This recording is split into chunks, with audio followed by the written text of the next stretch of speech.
અમરેલીના સુરકપરામાં બોરવેલ દુર્ઘટના બાદ હવે બોરવેલની ગ્રામ પંચાયત અને નગરપાલિકામાં નોંધણી ફરજિયાત બનાવવાનો નિર્ણય લેવાયો।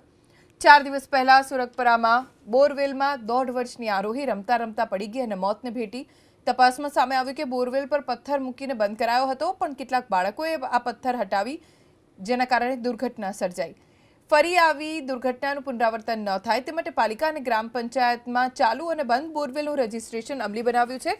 કલેક્ટરે સ્પષ્ટતા કરી કે જો પાલિકા વિસ્તારમાં ખેતીની જમીન હોય તો ચીફ ઓફિસર બોરવેલ અંગે નોંધણી કરશે। તાલુકામાં ટીડીઓ કક્ષાના અધિકારીને જવાબદારી સોંપાશે। નોંધણીની સંપૂર્ણ યાદી તૈયાર કરી જિલ્લા કક્ષાએ વર્ગ 1ના અધિકારીની નિમણૂક કરાશે।